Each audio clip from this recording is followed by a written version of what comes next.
Good morning student, कैसे हो? बढ़िया। एक बार फिर से गायत्री ऑनलाइन साइंस क्लास में आपका हार्दिक स्वागत करता हूँ। तो बेटा, हमारा टॉपिक चल रहा है रासायनिक अभिक्रियाओं के प्रकार। तो रासायनिक अभिक्रियाओं में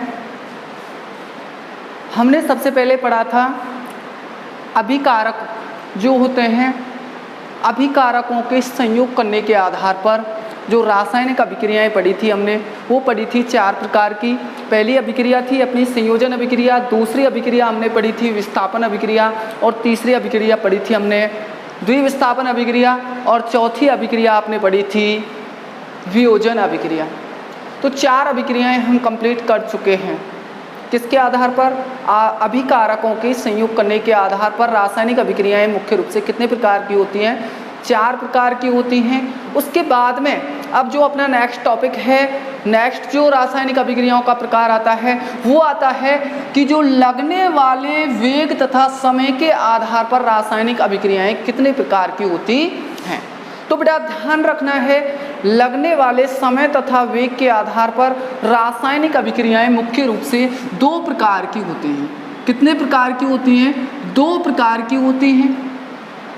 एक तो होती है अपनी तीव्र गति अभिक्रिया। पहली होती है तीव्र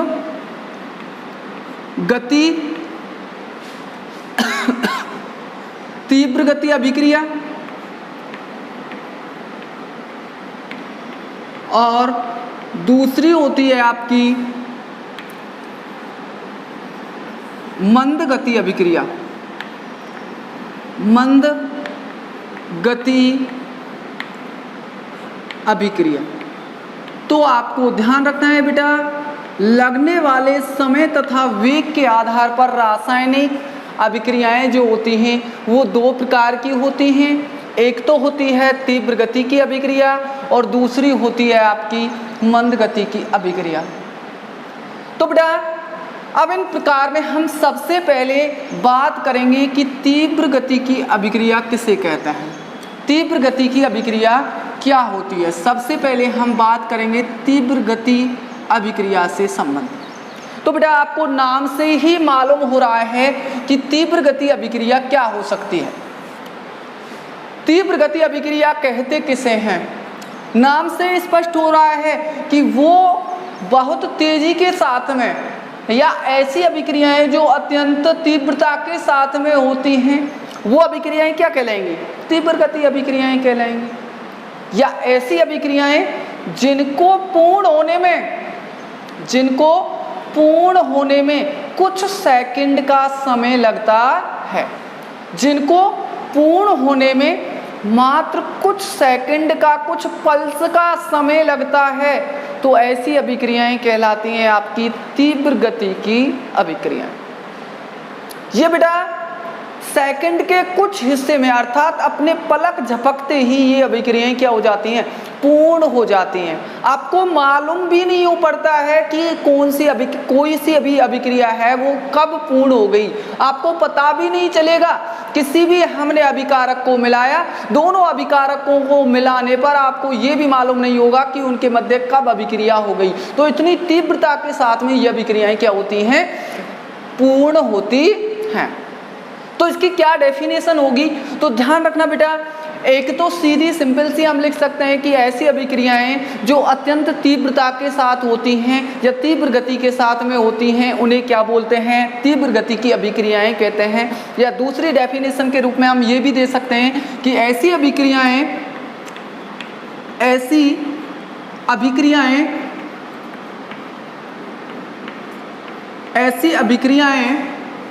जिनको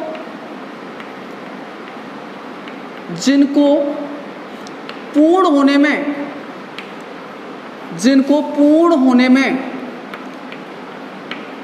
होने में कुछ सेकंड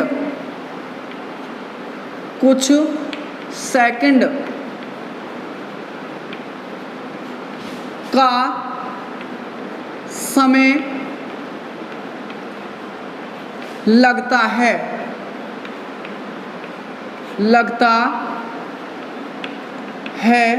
तो उन्हें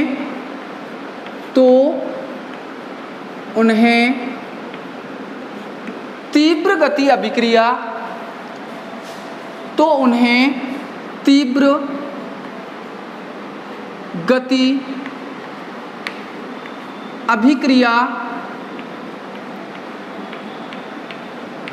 अभिक्रिया कहते हैं। तीव्र गति अभिक्रिया कहते हैं।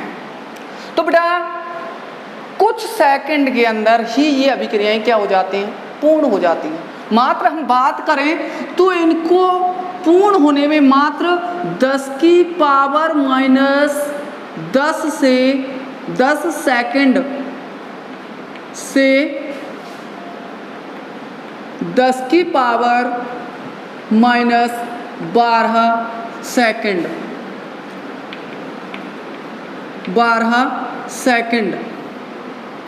से 10 की पावर माइनस 12 सेकंड, या इसी को हम लिखते हैं पिको सेकंड, पिको सेकंड का क्या लगेगा, समय लगता है।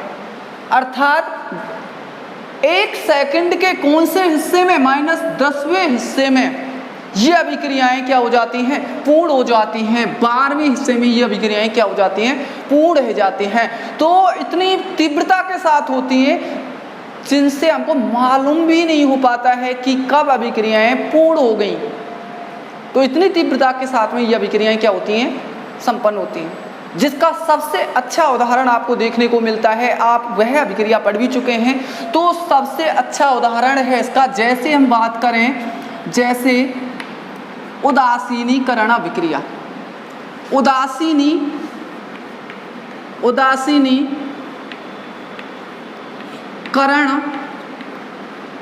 अभिक्रिया। तो बेटा ये उदासीनीकरण अभिक्रिया तीव्र गति की अभिक्रिया का सबसे अच्छा उदाहरण है। उदासीनीकरण अभिक्रिया ये इम्पोर्टेंट भी होता है, बहुत इंपॉर्टेंट है कि उदासीनीकरण की अभिक्रिया किस प्रकार की अभिक्रिया होती है, तीव्र गति की अभिक्रिया का क्या होती है, उदाहरण होती है। और उदासीनीकरण की अभिक्रिया क्या थी बेटा, आपको मालूम है कि उदासीन कब होगा, कि जब अम्ल और क्षार आपस में अभिक्रिया करेंगे तभी तो उदासीन लवण प्राप्त होते हैं या नहीं होते। तो जब ये अम्ल और क्षार को आपस में मिलाया जाता है तो वे अभिक्रियाएं बहुत तीव्रता के साथ में क्या होती हैं, पूर्ण होती हैं। तो उदासीनीकरण की अभिक्रिया जो है वो एक किस प्रकार की अभिक्रिया होती है बेटा, तीव्र गति की अभिक्रिया का क्या होती है, उदाहरण होती है। ठीक है, तो तीव्र गति की अभिक्रिया का उदाहरण है उदासीनीकरण की अभिक्रिया। उदासीनीकरण की अभिक्रिया के लिए मैंने आपको बताया इसका क्या समीकरण था बेटा, अम्ल तथा क्षार। मैंने बताया था कि जब अम्ल, उदासीनीकरण की अभिक्रिया में अम्ल प्लस क्षार दोनों को आपस में मिलाया जाता है तो बेटा आपको मैंने बताया क्या बनता है, हमेशा क्या बनेगा बेटा, लवण बनेंगे, और लवण के साथ में क्या बनता है, जल बनता है। क्या बनेगा, जल बनेगा। तो यही तो आपकी क्या थी, उदासीनीकरण अभिक्रिया थी। जैसे हमने देखा था कि बात करें इसके समीकरण की, तो समीकरण अम्ल कोई भी हम क्या ले सकते हैं, अम्ल ले सकते हैं। जैसे हमने लिया था HCl क्या है, अम्ल है, प्लस कोई भी क्षार NaOH ले लिया। तो अब हम देखते हैं बेटा यहां पर क्या बनेंगे, लवण तथा क्षार। आप आसानी के साथ में उत्पाद बना सकते हैं। देखो इसके अंदर एक धनायन है, एक ऋणायन है, इसके अंदर भी एक धनायन है, एक ऋणायन है। तो बेटा आपको आसानी से उत्पाद बनाना आना चाहिए यार, आराम से बना सकते हैं। उत्पाद बनाने में आपको कोई भी प्रॉब्लम नहीं होनी चाहिए आपको। देखो और एक तरीका बताता हूँ, धन वाले को तो ऋण से मिलाना होता है और ऋण वाले को धन से मिलाना होता है। अब ये देखो बेटा आपके पास में ये धन है, ये ऋण है, तो इस धन को इस ऋण से मिला दो तो धन आ गया Na और ऋण आ गया इधर से Cl। क्या बन गया NaCl। इधर क्या है धन, इधर क्या है OH नेगेटिव है, ठीक है ना। तो 1 2 हाइड्रोजन कितने हैं 2 हैं, तो H2 हो गया। बचा क्या है हमारे पास ऑक्सीजन, तो क्या बन गया H2O बन गया। तो हमेशा उदासीनीकरण अभिक्रिया में क्या बनते हैं अम्ल तथा जब क्षार की अभिक्रिया कराते हैं तो लवण तथा जल बनते हैं, यही तो उदासीनीकरण अभिक्रिया होती है। तो बेटा HCl NaOH सोडियम हाइड्रोक्साइड के साथ में अभिक्रिया करके लवण अर्थात NaCl क्या चीज़ है बेटा लवण है, क्या चीज़ है ये लवण है, और ये क्या चीज़ है जल है, H2O क्या है जल है। तो लवण तथा जल बनते हैं और ये अभिक्रिया कहलाती है आपकी उदासीनीकरण अभिक्रिया। और इस अभिक्रिया को पूर्ण होने में मात्र 10⁻⁻10 सेकंड का क्या लगता है समय लगता है। कितने सेकंड का समय लगता है 10⁻⁻10 सेकंड का क्या लगता है समय लगता है। तो बेटा ये सबसे अच्छा एग्जाम्पल होता है उदासीनीकरण अभिक्रिया तीव्र गति अभिक्रिया का, ठीक है ना।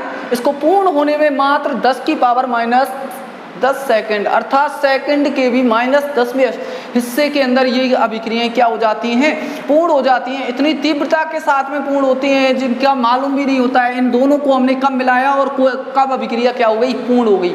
इतनी तीव्रता के साथ में इतनी फास्ट अभिक्रियाएं होती हैं, ठीक है ना। दूसरी अभिक्रिया हम बात करें, एक दूसरा एग्जाम्पल की बात करें तो पौधों के अंदर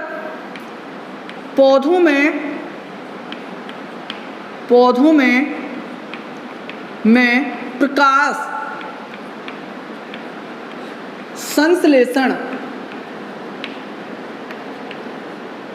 संश्लेषण की अभिक्रिया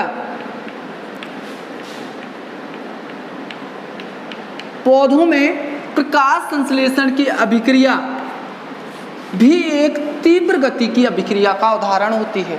तो पौधों के अंदर प्रकाश संश्लेषण की जो अभिक्रिया होती है वो किस प्रकार की अभिक्रिया होती है तीव्र गति की अभिक्रिया का क्या होती है उदाहरण होती है बेटा। इसको प्रकाश संश्लेषण की क्रिया को पूर्ण होने में मात्र 10⁻⁻12 सेकंड का क्या लगता है समय लगता है, अर्थात सेकंड के बार में इस समय ये अभिक्रिया क्या हो जाती है पूर्ण हो जाती है। तो पौधों के अंदर प्रकाश संश्लेषण की क्रिया किस प्रकार की क्रिया का उदाहरण होती है तीव्र गति की अभिक्रिया का क्या होती है बेटा उदाहरण होती है। क्लियर।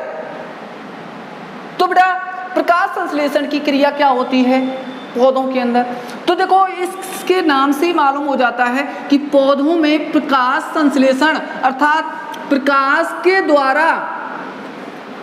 के द्वारा संश्लेषण, और वो संश्लेषण किसका बेटा भोजन का, किसका संश्लेषण भोजन का।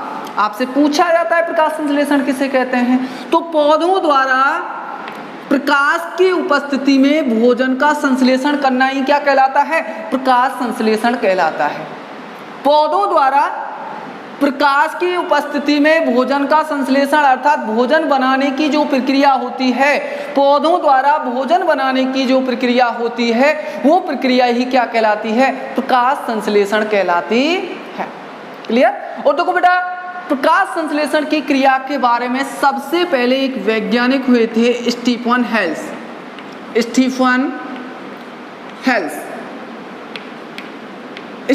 हेल्स द्वारा सबसे पहले प्रकाश संश्लेषण की क्रिया के बारे में बताया गया था। उन्होंने पौधों के अंदर प्रकाश संश्लेषण की क्रिया के बारे में बताया था। उन्होंने बताया था कि जो पेड़ पौधे होते हैं वो प्रकाश संश्लेषण की क्रिया द्वारा अपना भोजन बनाते हैं। अब ये प्रकाश संश्लेषण की क्रिया क्या होती है, तो बेटा प्रकाश संश्लेषण की क्रिया में मुख्य रूप से इन्होंने 3 चीज उनके लिए भोजन के लिए उत्तरदायी बताई थी। एक तो उन्होंने बताया था कि एक CO2 की आवश्यकता होती है, और दूसरा प्रकाश उनके लिए चाहिए होता है, और तीसरा उसने बताया था जल।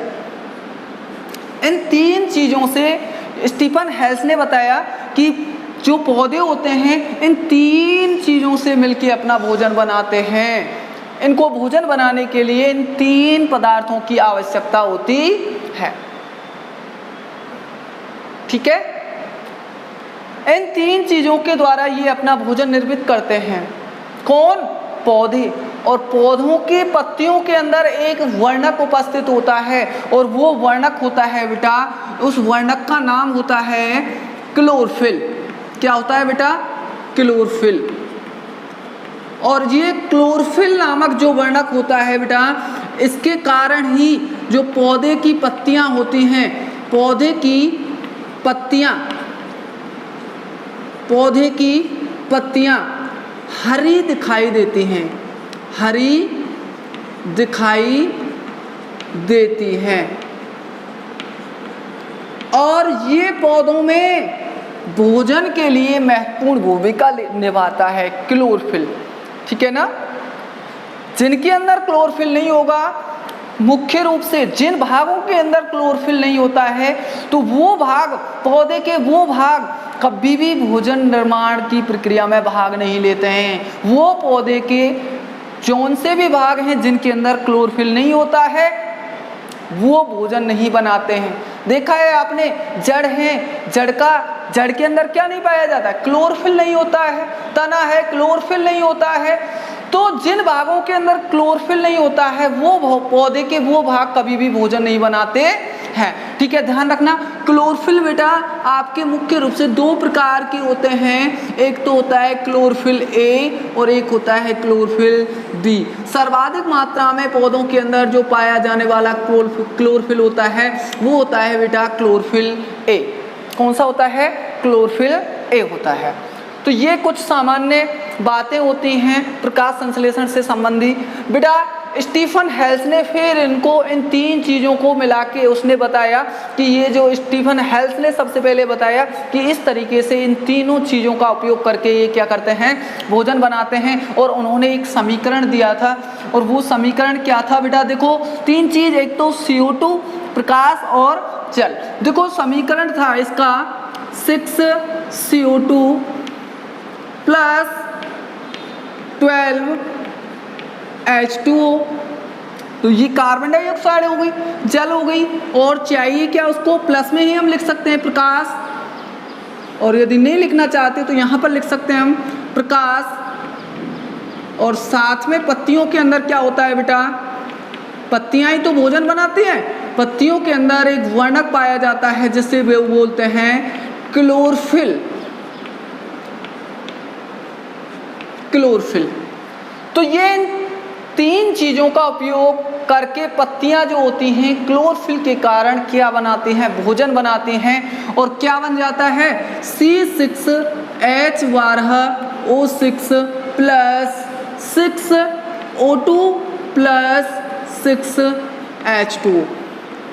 इस तरीके से ये प्रकाश संश्लेषण की क्रिया का क्या होता है? रासायनिक समीकरण होता है। प्रकाश संश्लेषण की क्रिया का क्या है बेटा? ये रासायनिक समीकरण है। देखो बेटा समीकरण को संतुलित करके देखते हैं संतुलित है या नहीं। देखो यहाँ पर कार्बन 6 हैं, ऑक्सीजन देखते हैं हम। देखो 6 दूना 12 ऑक्सीजन, 12 यहाँ पर हैं, 24 ऑक्सीजन हो गई। यहाँ पर देखो 6 और 6 दूना 12 और 6 18, 18 और 6 कितने हो गई? 24 हो गई। तो ऑक्सीजन भी अपनी संतुलित हैं। इस प्रकार से हाइड्रोजन देखते हैं, 12 दूना 24 हाइड्रोजन है, तो जो 12 यहाँ पर हैं और 6 दूना 12 यहाँ पर हैं, तो हाइड्रोजन भी हमारी क्या है? संतुलित होती हैं। तो बेटा आपको ये ध्यान रखना है कि जब ये पेड़ पौधे अपना भोजन बनाते हैं तो हमारे लिए जीवनदायिनी गैस ऑक्सीजन का क्या करते हैं? निर्माण करते हैं। यदि आपको बात ध्यान रखना है, यदि पेड़ पौधे भोजन नहीं बनाएंगे तो आपके लिए जीवनदायिनी गैस ऑक्सीजन नहीं मिल पाएगी।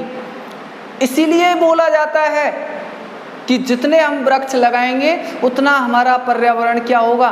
संतुलित हो रहेगा, संतुलित रहेगा पर्यावरण, शुद्ध रहेगा पर्यावरण। क्योंकि जितने पेड़ पौधे होंगे वो उतने पेड़ पौधे CO2 का क्या करेंगे, अवशोषण करेंगे और इस CO2 को किसमें परिवर्तित कर देंगे, ऑक्सीजन में बदल देते हैं। और ये ऑक्सीजन हमारे वायुमंडल को शुद्ध करती है और हमारे श्वसन क्रिया के लिए भी आवश्यकता होती है, जीव जंतुओं के श्वसन के लिए आवश्यक होती है। तो बेटा ये पेड़ पौधे ध्यान रखना है, प्रकाश संश्लेषण की क्रिया के दौरान ही ऑक्सीजन गैस निर्मित करते हैं। आपको ध्यान रखना है, श्वसन क्रिया में हमेशा पेड़ पौधे कार्बन डाइऑक्साइड गैस नहीं लेते। आपने अब तक यही पढ़ा है कि श्वसन क्रिया में पेड़ पौधे क्या लेते हैं, कार्बन डाइऑक्साइड गैस लेते हैं। नहीं बेटा, ये गलत है। ये भोजन बनाने के लिए CO2 का उपयोग करते हैं केवल श्वसन क्रिया में, क्योंकि हम जानते हैं पेड़ पौधे कौन हैं, सजीव हैं, और जितने भी सजीव होते हैं वो श्वसन क्रिया में किसका उपयोग करते हैं बेटा, ऑक्सीजन का उपयोग करते हैं। क्लियर? तो बेटा आपको ध्यान रखना है, भोजन बनाने के लिए CO2 का उपयोग करते हैं और जब ये भोजन बनाते हैं तब ही श्वसन क्रिया के दौरान मुख्य रूप से तब ही कौन सी गैस का निर्माण करते हैं, ऑक्सीजन गैस का निर्माण करते हैं। और कुछ मात्रा में ये आपको जल दिखाई दे रहा है, जब ये भोजन बनाते हैं तो कुछ मात्रा में इनके अंदर जल का निर्माण होता है और ये जो जल होता है ये वाष्पोत्सर्जन की क्रिया द्वारा,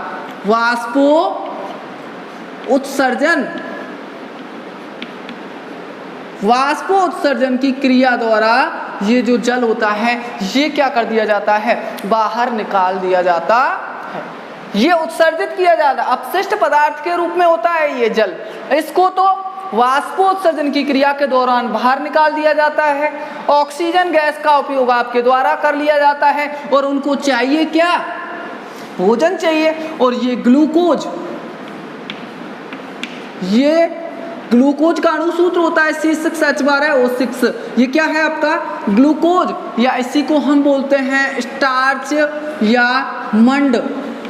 ये पत्तियों के अंदर संचित होता है, पत्तियों में क्या हो जाता है, एकत्रित हो जाता है। अर्थात भोजन के रूप में किसका उपयोग करते हैं पेड़ पौधे, स्टार्च या मंड का उपयोग करते हैं। या आपसे पूछा जाता है प्रकाश संश्लेषण की क्रिया के दौरान पत्तियों में किसका संचय होता है, स्टार्च या मंड का संचय होता है। आपको ये ध्यान रखना है बेटा। तो ये प्रक्रिया होती है बेटा आपकी प्रकाश संश्लेषण की क्रिया।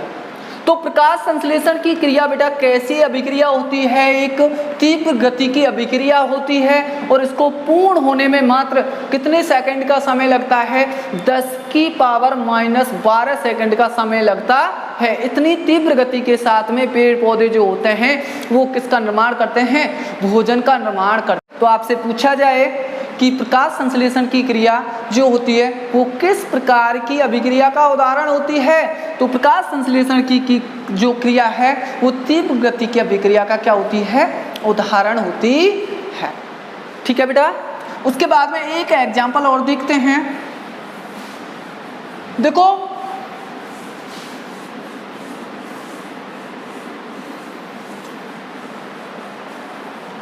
एक एग्जाम्पल और लेते हैं हम। AgNO3 plus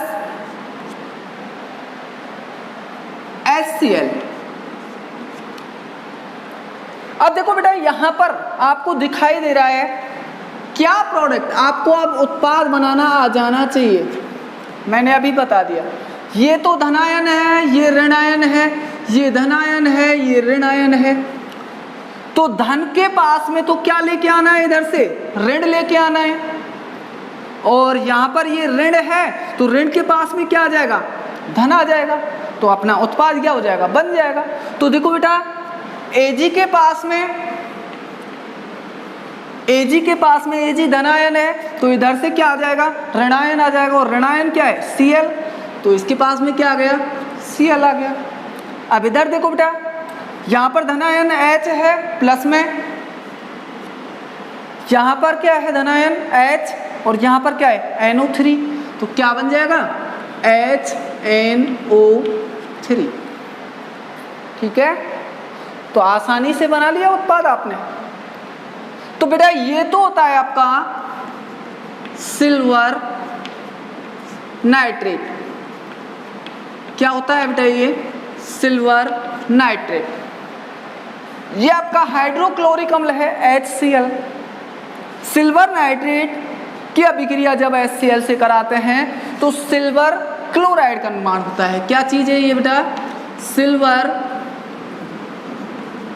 chloride, silver chloride. और साथ में HNO3 क्या चीज है? नाइट्रिक अम्ल, नाइट्रिक अम्ल।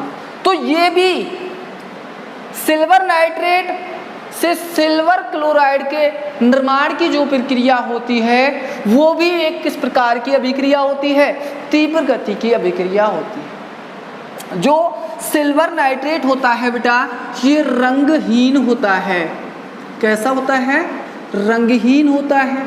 और ये जैसे ही HCl के अंदर हम इसकी क्रिया कराते हैं तो ये सिल्वर क्लोराइड में क्या हो जाता है? बदल जाता है। और सिल्वर क्लोराइड कैसा होता है? श्वेत अवक्षेप होता है, श्वेत रंग का होता। सिल्वर क्लोराइड में क्या हो जाता है? बदल जाता है। और इसका रंग कैसा होता है? श्वेत होता है। ठीक है, तो ध्यान रखना है बेटा आपको AgNO3 की अभिक्रिया अर्थात सिल्वर नाइट्रेट से सिल्वर क्लोराइड का बनना भी एक किस प्रकार की अभिक्रिया होती है बेटा? तीव्र गति की अभिक्रिया होती है। किस प्रकार की अभिक्रिया होगी बेटा? तीव्र गति की अभिक्रिया होती है। आपको एक चीज यहां पर दिखाई दे रही होगी बेटा, देखो यहां पर भी आयन दिखाई दे रहे हैं, धनायन है, ऋणायन है, धनायन है, ऋणायन है। और आपने यहाँ पर भी धनायन ऋणायन धनायन ऋणायन है, आपको यहाँ पर भी। तो बेटा आपको ध्यान रखना है कि जो तीव्र गति, नोट में आपको यहाँ पर लिखा देता हूँ कि तीव्र गति की अभिक्रियाएं, तीव्र गति की अभिक्रियाएं, गति की अभिक्रियाएं, अभिक्रियाएं आयनिक अभिक्रियाएं होती हैं। आयनिक अभिक्रियाएं होती हैं। कैसी अभिक्रियाएं होती है बेटा? ये आयनिक अभिक्रियाएं होती हैं। आयनों के मध्य में ही तो अदला बदली हुई है, आयनों के मध्य में ही तो एक्सचेंज हुआ है। तो बेटा आयनों के मध्य में एक्सचेंज हमने एक अन्य अभिक्रिया के अंदर और पढ़ा था, और वो अभिक्रिया कौन सी थी? द्विविस्थापन अभिक्रिया।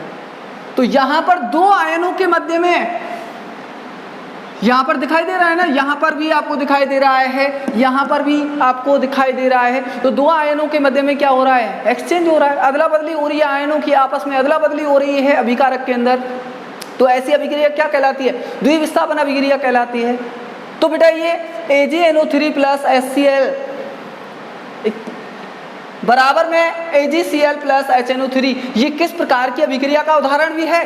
द्विविस्थापन अभिक्रिया का उदाहरण भी है। और ये उदासीनीकरण की अभिक्रिया, ये भी एक द्विविस्थापन अभिक्रिया का क्या होती है? उदाहरण होती है। ठीक है ना? क्योंकि यहाँ पर भी एक जोड़ा दिखाई दे रहा है, यहाँ पर भी एक जोड़ा दिखाई दे रहा है, यहाँ पर भी एक जोड़ा है, यहाँ पर भी एक जोड़ा हो रहा है, अब दिखाई दे रहा है। तो और आयनों के मध्य में एक्सचेंज हो रहा है, और आयनों के मध्य में एक्सचेंज द्विविस्थापन अभिक्रिया के अंदर होता है। तो बेटा ये तीव्र गति की अभिक्रियाएं अधिकतर द्विविस्थापन अभिक्रियाएं होती हैं। क्लियर?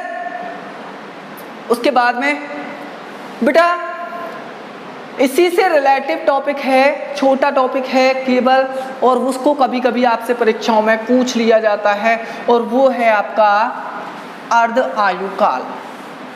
अर्ध आयुकाल।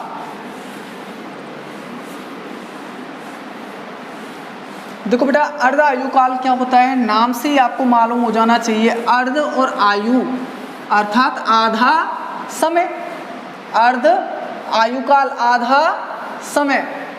तो बेटा ये अर्ध आयुकाल होता क्या है? तो कोई भी जो अभिक्रिया होगी और उस कोई भी किसी भी अभिक्रिया को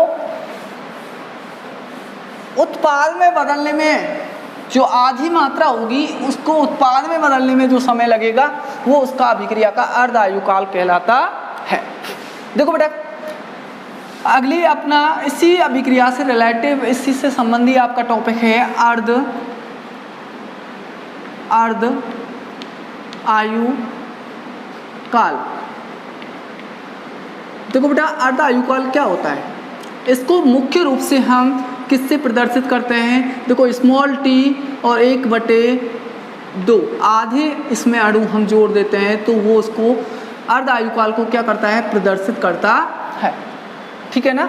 स्मॉल टी 1/2 आपने आधा अणु इसके साथ में क्या कर दिया? जोड़ दिया है, तो ये किसको प्रदर्शित करता है? अर्ध आयुकाल को प्रदर्शित करता है। या अर्ध आयुकाल को किससे डिनोट करेंगे आप? स्मॉल टी 1/2 से डिनोट करते हैं। ठीक है ना? अब ये होता क्या है? अर्ध आयुकाल कहते किसे हैं? ठीक है ना? तो बेटा, अर्ध आयुकाल क्या होता है? अर्ध आयुकाल के लिए हमने एक छोटा सा एग्जाम्पल है। अभिकारक जो होते हैं क्या डेफिनेशन कर सकते हैं हम इसकी? तो अभिकारकों की आधी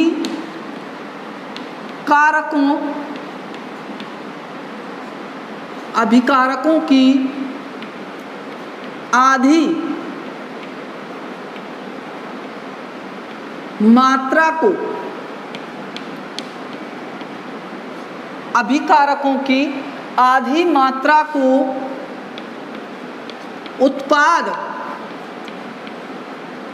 उत्पाद में बदलने में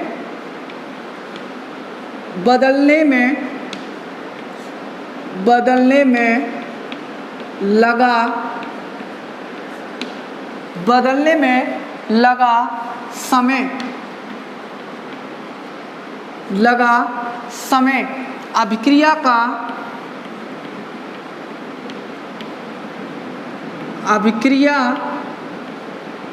का अर्ध आयुकाल कहलाता है।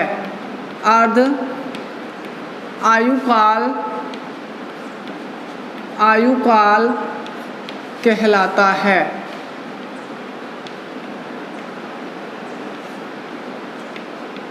तो बेटा, कोई भी आपकी, मैंने अभी बताया था, जैसे हम बात करें, जैसे HCl प्लस NaOH, ये क्या है बेटा? आपके अभिकारक हैं।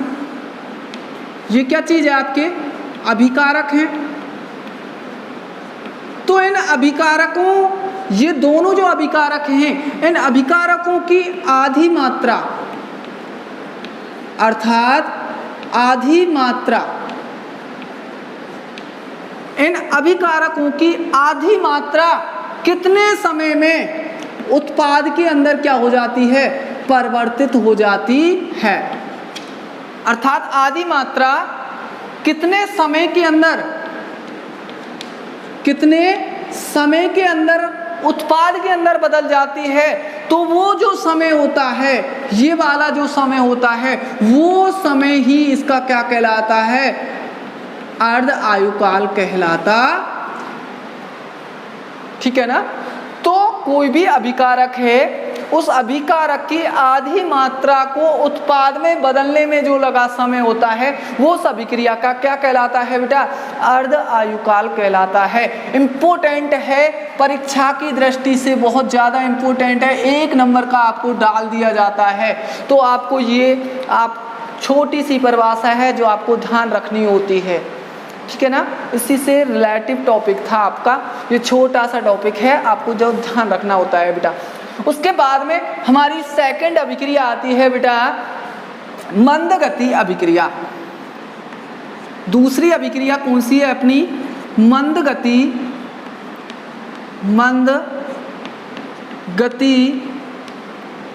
अभिक्रिया। मंदगति अभिक्रिया। अब बेटा, मंदगति अभिक्रिया क्या होती है? मंदगति अभिक्रिया, तो ये तो बेटा आपने अभी इससे पहले पढ़ी थी तीव्र गति अभिक्रिया, तो बहुत तेजी के साथ में होती है। इसके भी नाम से मालूम हो जाता है, मंद गति अभिक्रिया। क्या होगी बेटा मंद गति की अभिक्रिया? तो मंद गति की अभिक्रिया बहुत धीमी गति के साथ में होती है। तो इसकी क्या डेफिनेशन होगी? डेफिनेशन देखते हैं हम। सबसे पहले देखो बेटा, ऐसी अभिक्रिया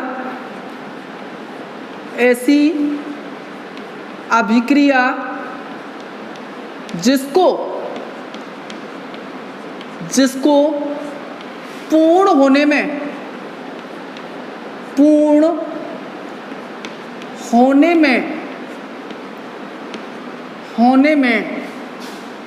घंटे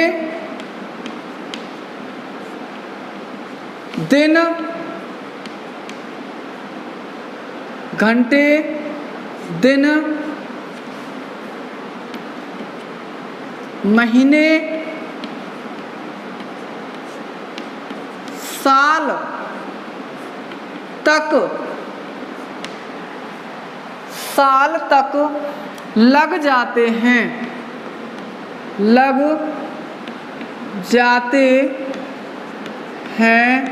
तो उन्हें मंद गति अभिक्रिया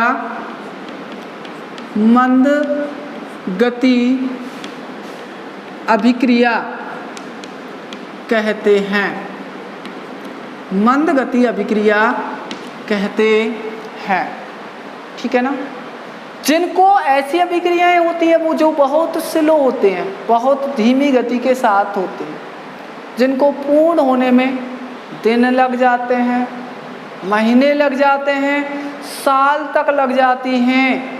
तो ऐसी अभिक्रियाएं जो होती हैं वो अभिक्रियाएं क्या कहलाती हैं? मंद गति की अभिक्रियाएं कहलाती हैं। जिसका सबसे अच्छा उदाहरण और इम्पोर्टेंट उदाहरण, परीक्षा में बार बार पूछे जाने वाला उदाहरण जो होता है वो होता है लोहे के अंदर जंग लगना। लोहे के अंदर जंग लगना। देखो बेटा, जैसे सबसे अच्छा उदाहरण इसका क्या है? लोहे में जंग का लगना।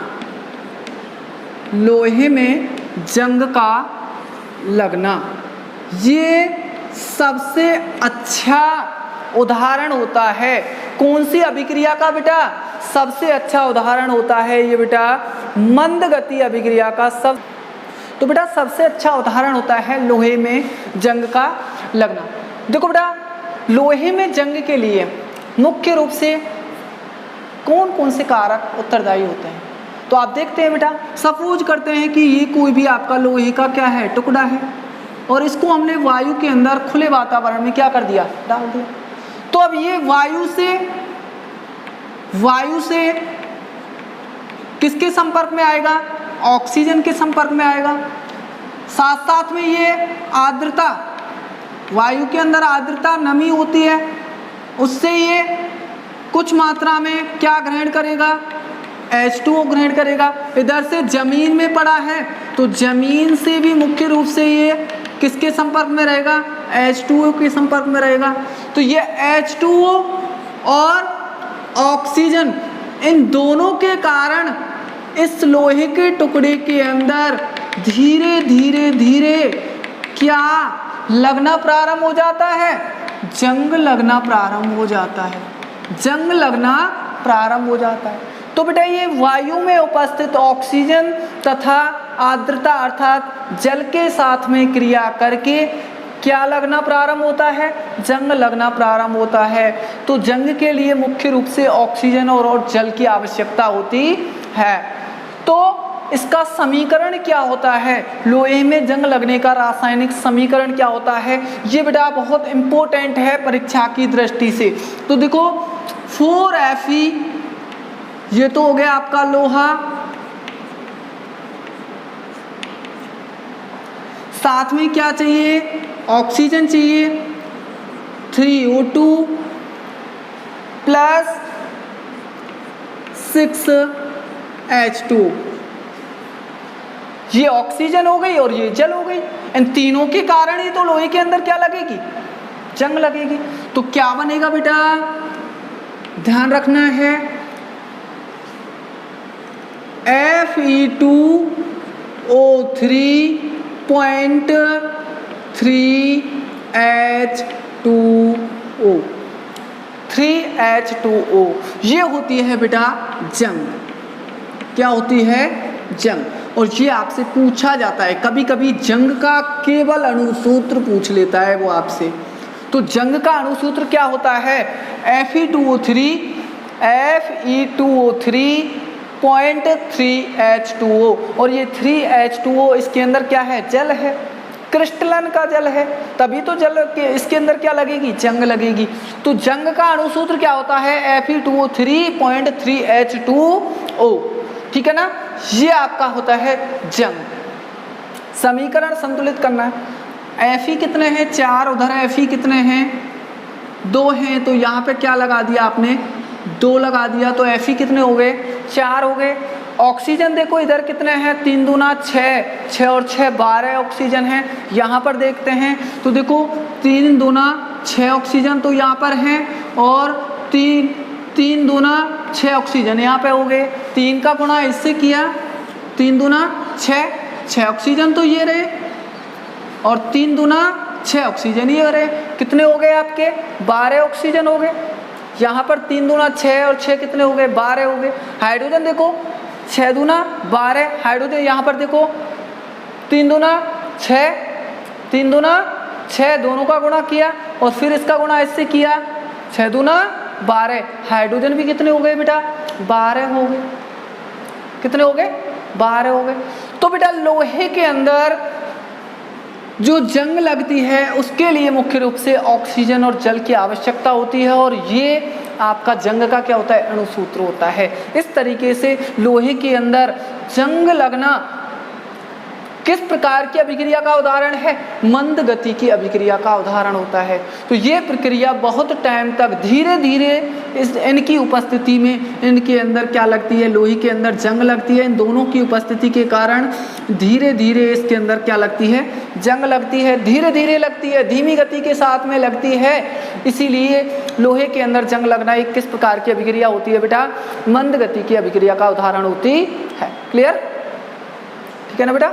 उसके बाद में हम देखते हैं एक अगला एग्जाम्पल और देखते हैं। आपने पढ़ भी चुके हैं बार बार उसको। मैंने देखो 2KClO3 पोटेशियम, ये था आपका पोटेशियम क्लोरेट, पोटेशियम क्लोरेट। इसको यदि हम क्या करते हैं? गर्म करते हैं, तो बेटा गर्म करने पर वियोजन अभिक्रिया का उदाहरण है। और कौन सी वियोजन होगी? ये आपको गर्म करने का निशान लग रहा है, तो उसमें वियोजन अभिक्रिया होगी। एकल अभिकारक है, तो किसमें टूटे गए? आपने देख लिया था 2KCl + 3O2, इसमें ही तो टूटेगा। ये क्या बना है आपका? पोटेशियम क्लोराइड,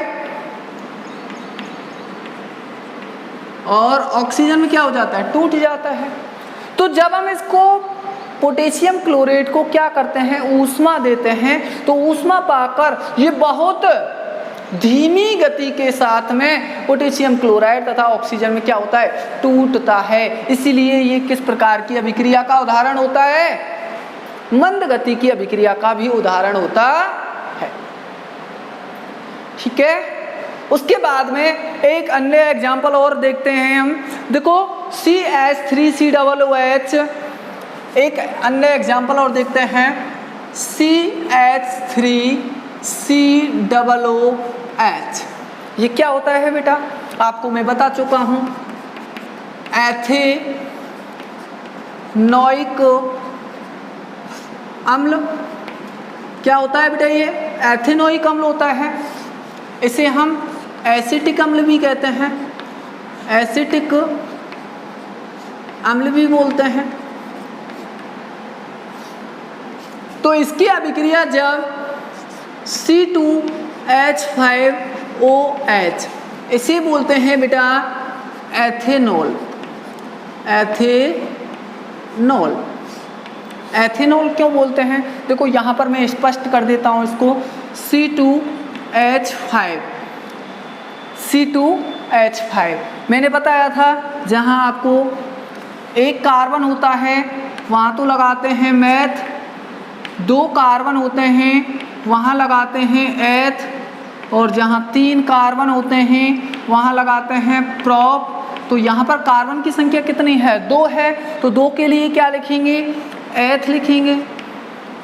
और जहाँ पर आपको OH दिखाई दे वहाँ अनुलग्न लगाते हैं ऑल। जब हम हाइड्रोकार्बन वाला चैप्टर पढ़ेंगे तो उसमें हम इनको पढ़ेंगे। जब जहाँ पर आपको OH दिखाई दे किसी भी हाइड्रोकार्बन के साथ में इस तरीके से OH जुड़ा हुआ दिखाई दे तो वहाँ पे क्या लगा देते हैं? ऑल लगाते हैं, या ऑल भी लगा देते हैं या फिर हम एल्कोहल भी लिख देते हैं, एल्कोहल भी लिख सकते हैं। ऑल लगा दो या एल्कोहल लिख लो।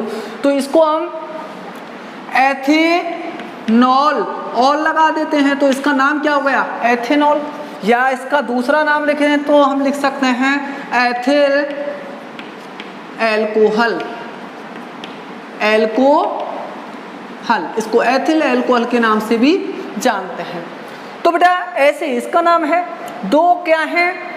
कार्बन है। 2 कार्बन के लिए क्या लिखा? एथिल लिखा। COOH कहीं पर भी दिखाई देता है तो उसके लिए COOH के लिए हम क्या लगाते हैं? ओइक अम्ल लगाते हैं। क्या लगाते हैं? ओइक अम्ल। तो नाम क्या हो गया इसका? 1 2 कार्बन को एथ लिख दिया तो एथिनोइक अम्ल निकल के आ गया। और इस एथिनोइक अम्ल को ही क्या कहते हैं? एसिटिक अम्ल कहते हैं। एसिटिक अम्ल किस में पाया जाता है? सिरके में पाया जाता है। किस में पाया जाता है? सिरके में पाया जाता है। तो बेटा इसकी अभिक्रिया एथिनॉल के साथ में जब हम कराते हैं तो देखो यहाँ पर से ये तो आपका ऋणायन हो गया, ये धनायन हो गया, ये आपका धनायन हो गया और ये समूह आपका ऋणायन हो गया। और क्या बन जाएगा? मैंने आपको उत्पाद बनाना सिखा दिया है। धनायन को ऋणायन से मिला दो और ऋणायन को धनायन से मिला दो। देखो बेटा यहाँ पर ये ऋणायन ले रहे हैं। यहाँ सबसे पहले हम किसको लिखते हैं? किसको लिखते हैं? किसी को भी लिख लो, धनायन ऋणायन। वैसे धनायन को सबसे पहले लिखा जाता है। क्या बन सकता है इसमें? C2H5, C2H5 CH3 COO। इसको हम बाद में दिखा सकते हैं तो CO उल्टा भी लिख सकते हैं। बाद में हम उसको O ऑक्सीजन के साथ में बंद बनाना है, इसको उल्टा दिखा देंगे हम। पहले हम इसको लिख देंगे उसके बाद में C2H5, ठीक है ना। तो CH3 COO C2H5 प्लस बचा क्या है हमारे पास में? देखो यहाँ से ये गया, यहाँ से ये गया, बचा क्या है? क्या बन जाएगा बेटा? देख लो अब इसमें H2O बनेगा। यहाँ से H बचा है, यहाँ से OH बन रहा है, 1 और 1 2H और 1 ऑक्सीजन है, तो क्या बन गया? H2O बन गया। इसका नाम क्या हो जाएगा? इसका नाम क्या हो जाएगा बेटा? ये होता है आपका समूह। ये CH3COO समूह जो होता है, इस CH3COO समूह को CH3COO समूह को कहते हैं एसीटेट। एसीटेट।